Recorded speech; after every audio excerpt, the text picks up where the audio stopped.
4 नवंबर 2024 सोमवार का दिन आप सबों का स्वागत। सजेलिटी इंडिया आईपीओ, इसके बारे में आज हमारा चर्चा का ये हमारा टॉपिक है। तो सजेलिटी इंडिया आईपीओ की बात करें तो ये जो आईपीओ, सबसे पहले तो ये कंपनी करती क्या है, तो ये हेल्थ केयर सेक्टर से रिलेटेड कंपनी है जो हेल्थ केयर सेक्टर में जो प्रॉब्लम होती है उनके मैनेजमेंट से रिलेटेड, सर्विस प्रोवाइडर के से रिलेटेड ये कंपनी जो है काम करती है। इसके मेनली जो क्लाइंट्स हैं वो फॉरेन क्लाइंट्स हैं और यहाँ जो कंपनी है सजेलिटी इंडिया आईपीओ, सजेलिटी इंडिया, ये बेसिकली 2106 करोड़ रुपए जो है मार्केट से रेज करने के लिए आई है। लगभग 2100 करोड़ जो है वो रेज करने के लिए आई है और ये इंटायरली जो इशू है that is offer for cell के लिए है। सो हम लोग पहले डिस्कस किए हुए हैं कि कोई भी आईपीओ जनरली दो मोड में पैसे रेज करती है। एक ऑफर फॉर सेल के लिए होता है, दूसरा फ्रेश इशू होता है। सो ऑफर फॉर सेल में बेसिकली होता ये है कि जो एग्जिस्टिंग इन्वेस्टर्स होते हैं, जो पहले से कंपनी के पार्ट होते हैं, वो अपना स्टेक जो है सेल आउट करके पैसे जो है पॉकेट आउट करते हैं। यानी पैसे वहाँ से जो निकलते हैं, पैसे जो रेज किए जाते हैं वो बेसिकली इंडिविजुअल अकाउंट्स में जाते हैं, वो कंपनी के ग्रोथ में इस्तेमाल नहीं होता है। जबकि फ्रेश इशू में जो पैसे रेज किए जाते हैं वो कंपनी के ग्रोथ के लिए इस्तेमाल किया जाता है। So in general offer for sale और बेसिकली फ्रेश इशू में ये डिफरेंस आपको समझना है। दूसरा, ये एक मेन बोर्ड आईपीओ है। सजेलिटी इंडिया का जो आईपीओ कल से ओपन होगा, 5 तारीख से ओपन हो रहा है, ये 7 तारीख को ख़त्म होगा। ये जो है एक मेन बोर्ड आईपीओ है। मेन बोर्ड आईपीओ कहने का मतलब ये हो जाता है कि उस तरह की कंपनीज है जो जिस पे रूल्स एंड रेगुलेशंस सेबी के द्वारा थोड़े ज़्यादा लगाए जाते हैं।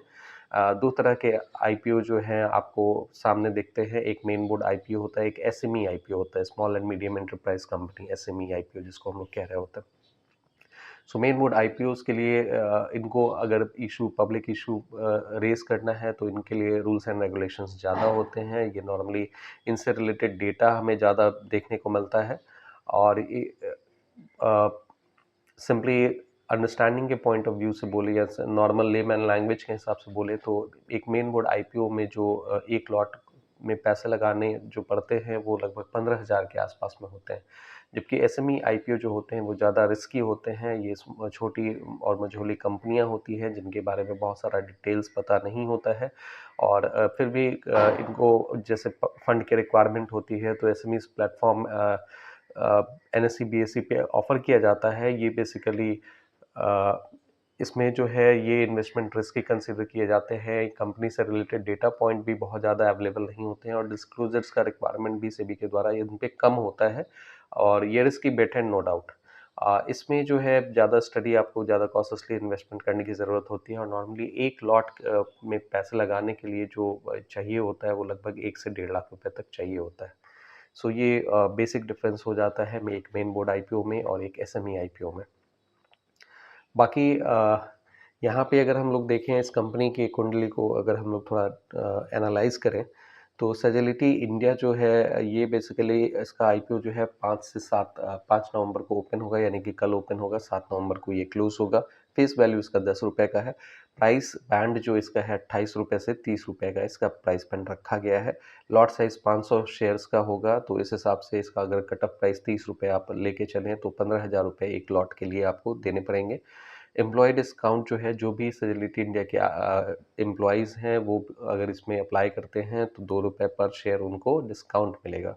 तो लगभग 6-7% का डिस्काउंट है उनके लिए।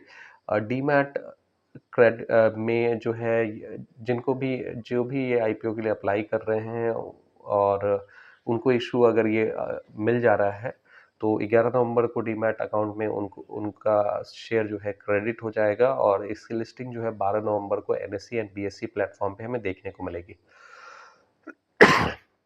कंपनी के और डिटेल्स के बारे में अगर हम लोग देखें तो इसका मार्केट कैप लगभग 14,000 करोड़ के आसपास का है। प्राइस टू अर्निंग वाइज देखें तो इसका प्राइस टू अर्निंग रेशियो 61.7 के लेवल पे है, जबकि इंडस्ट्री एवरेज जो है 33.3 का है। तो प्राइस टू अर्निंग वाइज अगर आप देखेंगे तो ये ओवर वैल्यूड कंसीडर होगा, महंगा शेयर कंसीडर किया जाएगा। आरओसी और आरओई के लेवल अगर हम देखें तो आरओसी 4.71% है, आरओई जो है 3.6% है। तो ये भी अच्छे नंबर्स के तौर पे तो नहीं काउंट किया जाएगा। आरओई, आरओसी नॉर्मली अगर 20 से ज़्यादा होता है, 20 से अगर ज़्यादा होता है तो कंपनीज़ काफ़ी अच्छी कंसीडर की जा सकती है। डेट टू इक्विटी 0.2 का है, तो debt to equity comfortable zone में है, आप ये कह सकते हैं। कंपनी के ऊपर में बहुत ज़्यादा डेट नहीं है, जो डेट है वो मैनेजेबल है। सेल्स ग्रोथ की बात करें तो प्रीवियस 12 मंथ का जो सेल्स ग्रोथ ये रहा है 13% के आसपास, 13% के आसपास में रहा है। सो मार्केट से रिलेटेड जो डेटा पॉइंट अवेलेबल है वो एक तरह से बहुत अट्रैक्टिव नंबर्स नहीं है। रेस्ट ये आप अपने हिसाब से फर्दर एनालिसिस कर सकते हैं। ब्रॉडर वे में जो डेटा पॉइंट दिख रहे हैं वो बहुत अट्रैक्टिव जनरली नहीं दिख रहे हैं। ग्रे मार्केट प्रीमियम को अगर हम लोग देखें, जो जैसे इस कंपनी का ग्रे मार्केट में क्या एक्सपेक्टेशन चल रहा है, तो ग्रे मार्केट प्रीमियम जो है वो 3 रुपये के आसपास में है। यानी कि आप ये कहें कि जो क्लोजिंग प्राइस 30 रुपये अगर आप इसका कंसिडर करेंगे तो 3 रुपये का प्रीमियम, ग्रे मार्केट प्रीमियम ये इंडिकेट कर रहा है कि लगभग 10% लिस्टिंग के साथ में गेन आप देखने को मिल सकता है इस शेयर के लिए। सो ग्रे मार्केट प्रीमियम जो है एक्चुअल डिस्प्ले नहीं होता है प्राइस का, लेकिन फिर भी एक टेंटेटिव आइडिया हमें ज़रूर दे देता है। ग्रे मार्केट प्रीमियम मैनिपुलेटिव हो सकता है। हालांकि इसका जो ग्रे मार्केट प्रीमियम है यही सजेस्ट कर रहा है कि लगभग 10% का गेन जो है लिस्टिंग के साथ में हमें देखने को मिल सकता है। तो ये बहुत अच्छा गेन लिस्टिंग के पॉइंट ऑफ व्यू से नहीं कंसिडर किया जाएगा, देखा जाए तो। सो ओवरऑल यही ये डेटा पॉइंट्स है सेजेलिटी इंडिया लिमिटेड से रिलेटेड, और इसके आईपीओ से रिलेटेड जो भी डेटा पॉइंट्स थे वो हमने डिस्कस कर लिए हैं। अब ऑलरेडी हमने पहले भी आईपीओ से रिलेटेड बहुत सारा एनालिसिस कर रखा है।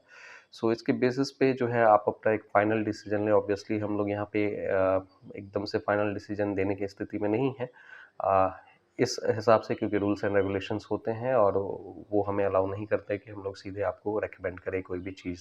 सो डेटा पॉइंट्स आपके सामने में हैं, इसके बेसिस पे आप एक इन्फॉर्म डिसीजन लें कि आपको इसमें इस आईपीओ में पैसे लगाने हैं या नहीं लगाने हैं। ग्रे मार्केट प्रीमियम नॉर्मली 30-40% अगर होता है तो वो एक पुश देता है, ये वो एक एक्सपेक्टेशन देता है कि हाँ आगे लिस्टिंग जो होगी वो धुआंधार हो सकती है। लेकिन फिलहाल जो जैसे अगर हम लोग देखें तो पीछे में बजाज हाउसिंग फाइनेंस का जो आईपीओ आया था वहाँ पे जीएमपी लगभग 100% के आसपास का था। वारी का जो आईपीओ आ रहा था वहाँ पे भी अगर आप देखेंगे रिसेंट में तो उसका जो जीएमपी ग्रे मार्केट प्रीमियम 90% के आसपास पे दिख रहा था। हालांकि लिस्टिंग के साथ में जो गेन आपको देखने को मिला था वो लगभग 50-60% के आसपास में देखने को मिला था। तो जो जीएमपी 90% का था, जब वारी एनर्जी लिस्ट हुआ था तो वो 56% के आसपास, 50 से 56% के आसपास में जाके वो लिस्ट हुआ था। हालांकि प्रीमियम उस हिसाब से भी प्रॉफिट लोगों को ठीक ठाक आया था। सो ये सारे सिनारियो हैं। आप अपना फाइनल डिसीजन अपने पर्सनल फाइनेंशियल एडवाइजर से लेके बनाएं। So thank you very much for your participation. आपको लगता है कि यहाँ से कुछ वैल्यू मिला है तो आप इस वीडियो को लाइक करें, इस चैनल को सब्सक्राइब करें, ताकि ये आपके सामने में रहे और आप अपडेट पाते रहें। So thank you for your participation.